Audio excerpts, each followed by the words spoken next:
The Admiral didn't even look up when he walked into the briefing room, until he heard a call sign that had not been spoken aloud in years. "Ghosthawk, coffee, please." The stainless steel pitcher slipped from the young woman's hand, clattering against the floor as every officer in the room snapped their heads toward her. A call sign like that was not given, it was earned, usually through fire, loss, and sacrifice. Silence spread so brutally that even the humming projectors seemed to choke.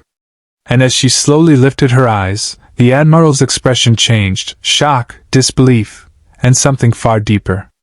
Someone in that room whispered, "Sir, that's just a new waitress." But the Admiral took a step forward, voice trembling. "No. That's the pilot who saved my entire carrier group. And we all thought she died."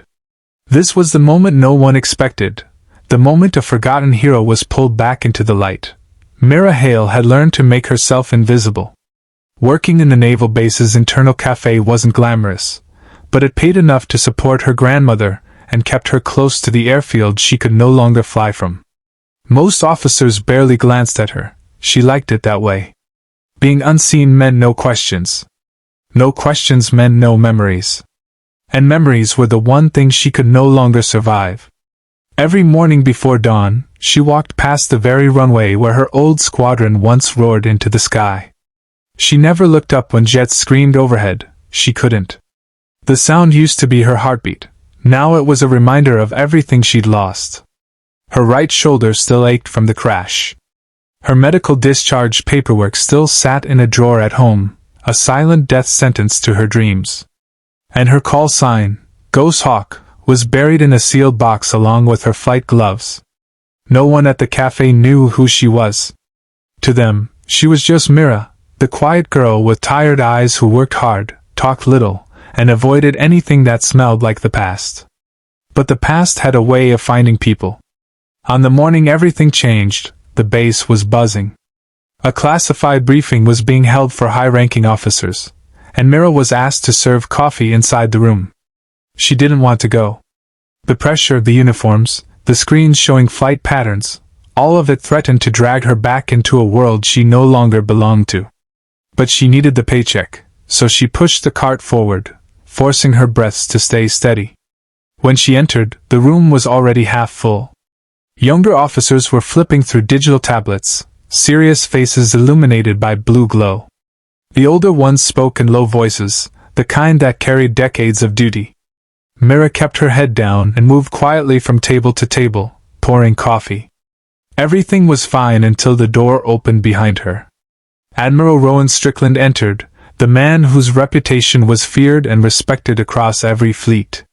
Mira recognized him instantly, but she kept her back turned, hoping he wouldn't notice her. She was nobody now. She was invisible. She had to be. The room settled as he walked to the front. Mira reached for the next mug. Then his voice cut the air clean in two. "Ghosthawk, coffee, please." The world stopped. Mira froze so suddenly her breath locked in her chest. The mug in her hand tilted, slipped, then crashed on the floor, scattering porcelain like shattered memories. Heads turned. Confusion spread across the officers' faces. Ghosthawk? That call sign belonged to a legend, a pilot who vanished after a rescue operation that saved an entire carrier group from ambush. The pilot no one saw again. The pilot everyone thought died. Mira felt 50 pairs of eyes burn into her, but she couldn't turn around. Not yet. She couldn't let him see what she had become. Admiral Strickland stepped forward. His boots echoed. And with each step, Mira's past clawed closer, threatening to rip open every wound she had stitched shut. When she finally lifted her face, their eyes met. The Admiral stumbled backward as if hit. It is you." Whispers exploded. Officers exchanged stunned looks. Someone muttered, "But she was declared." Mira interrupted, voice barely more than a breath. "Dead? Yes. I know." And just like that, the ghost returned to the living world, even though she wasn't ready for it. The Admiral dismissed the room. Not with anger, but with a trembling authority none of them expected. Officers filed out slowly, unable to look away, whispering theories that Mira ignored until the door finally sealed behind the last one. For the first time in years, she stood alone with the man who had once trusted her with missions most pilots could only dream of. Strickland looked at her like he was seeing a miracle and a tragedy at the same time. "Mira," he said softly, "why didn't you tell anyone you survived?" She almost laughed. The kind of hollow laugh that held more pain than humor. "Would it have changed anything? My career was over. My body was broken. I wasn't a pilot anymore. You saved us," he whispered. "You saved my entire fleet. And it cost me everything." She didn't mean for the words to come out so raw, but once they were free, she couldn't pull them back. Strickland's jaw tightened, guilt bleeding into his expression. "I authorized that rescue mission. I sent you into that storm of fire. You sent me because I was the best," Mira murmured. "And I'd do it again. But after the crash, when the ocean swallowed my jet, when the explosion tore through the cockpit, something inside me stayed down there. Something I can't get back." He stepped closer, voice steady. "But you did come back. And you don't have to hide anymore." Mira looked away, blinking back tears she didn't want to release. "I'm not a pilot. I can't fly. My shoulder won't pass medical. My nerves won't pass the psych eval. I'm just working in a café." "Working in a café doesn't erase who you are," he said gently. "It doesn't erase what you've done. And it doesn't erase the fact that we still need people like you."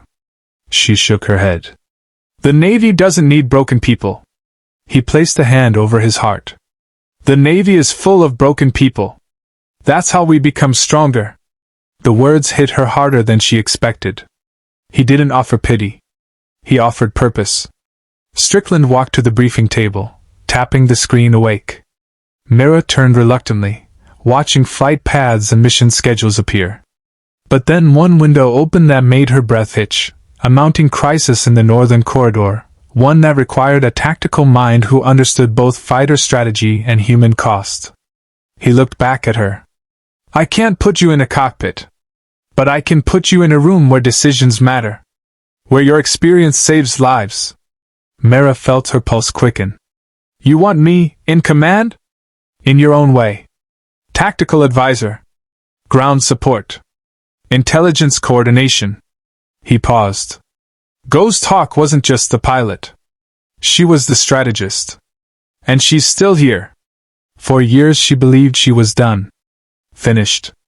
A ghost walking through life. But something stirred inside her, small, fragile, but alive. "Why me?" she whispered. Strickland smiled sadly. "Because you're the only person I trust to see the whole battlefield and still care about the people on it." It wasn't just an offer. It was a lifeline. Mira inhaled slowly, feeling her heartbeat return to a rhythm she hadn't felt since before the crash. She wasn't healed. She wasn't whole. But maybe she didn't have to be perfect to matter. She nodded once. "Okay," she said. "I'll try." Strickland exhaled with relief, almost smiling. "Good. Because your new team arrives in an hour. And they're going to lose their minds when they learn the truth." Mira looked at her reflection in the glass, messy hair, café apron, trembling hands. But behind the fragile surface, she saw something else. The faint silhouette of Ghosthawk rising again.